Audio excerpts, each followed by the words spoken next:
Assalamualaikum warahmatullahi wabarakatuh. Waalaikumsalam warahmatullahi wabarakatuh. Kami dari kelompok 3 akan mempresentasikan tentang proses perjuangan bangsa Indonesia dalam meraih kemerdekaan. Perkenalkan, nama saya Qurratul Latifah sebagai moderator dan saya Yesa Naulia Laili sebagai pemateri 1. Saya Dinda Fidania Basri sebagai pemateri kedua. Saya Kamelia sebagai pemateri ketiga. Untuk mempersingkat waktu, saya persilahkan untuk pemateri pertama untuk menjelaskan materinya.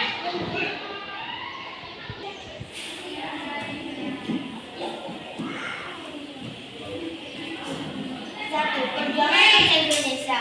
Perjuangan bangsa Indonesia untuk meraih kemerdekaan dipenuhi lika-liku dan pertempuran darah. Nama Indonesia untuk pertama kalinya digunakan pada Kongres Muda II yang diadakan pada 28 Oktober 1928. Namun, jauh lebih itu, tanah Indonesia ini dikenal dengan sebutan Nusantara.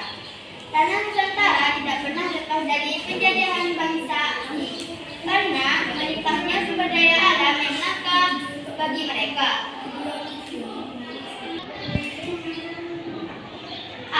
Perjuangan oleh bangsa Portugis.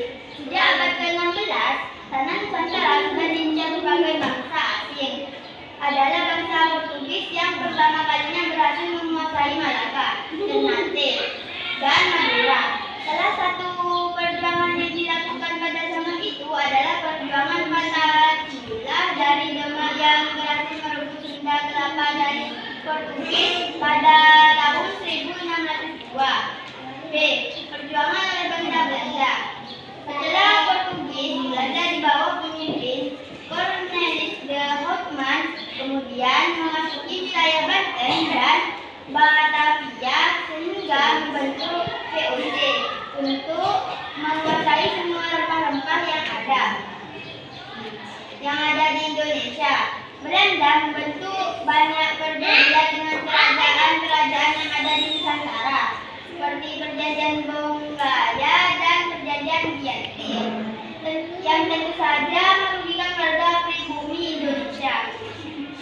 Setelah itu saya kembalikan. Setelah itu dilanjutkan dengan materi kedua.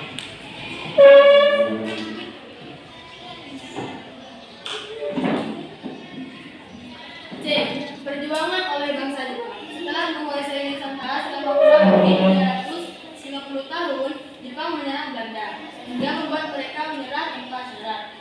Penjajahan Jepang atas Indonesia selama 3,5 tahun segera berakhir saat Hiroshima dan Nagasaki dibom oleh tentara Sekutu pada Perang Dunia Kedua. Setelah mengalami kekalahan dari Sekutu, Jepang kemudian membentuk Badan Penyelidik Usaha-Usaha Persiapan Kemerdekaan Indonesia atau BPKI yang diketahui oleh Dr. Ketua Britjo Dinira.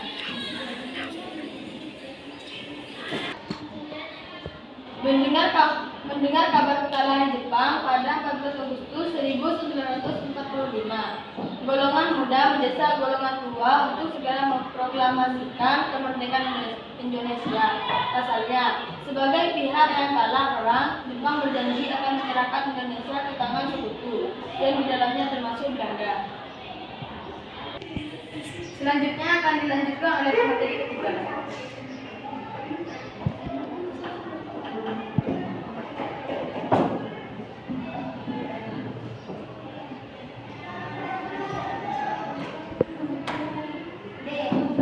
Kemerdekaan oleh Indonesia.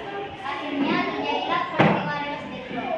Peristiwa itu terjadi ketika golongan muda menculik Soekarno dan Hatta ke Rengas Dengklok untuk mempercepat proklamasi kemerdekaan. Setelah dijemput Ahmad Subarjo dan kembali ke Jakarta, Soekarno, Hatta, dan Subarjo menyusun naskah proklamasi di rumah Laksamana Maeda, yang kemudian diketik dengan rapi oleh Sayuti Malik untuk ditandatangani oleh Soekarno dan Hatta atas nama bangsa Indonesia. Naskah proklamasi itu akhirnya dibacakan pada 17 Agustus 1945, tepatnya pukul 10 di Dalam Hutan saat dimulai ke-6 dari Indonesia pun resmi menyatakan kemerdekaannya dari penjajahan Jepang.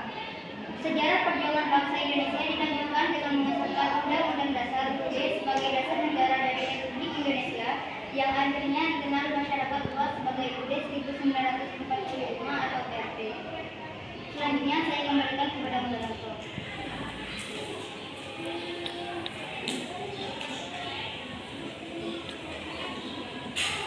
Cukup sekian presentasi dari kami. Apakah ada pertanyaan? Saya ingin bertanya. Perkenalkan, saya Zena Priliaputi dari perwakilan kelompok 1. Saya ingin bertanya, negara apa sajakah yang telah menjajah negara Indonesia? Yaitu negara Portugis, Jepang, dan Belanda. Apakah ada yang ingin bertanya lagi?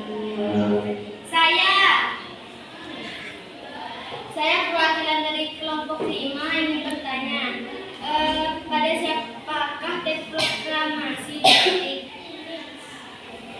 Saya pasrahkan ke Kamelia untuk menjawab pertanyaan tersebut. Yang mengetik teks proklamasi yaitu saya Liberty.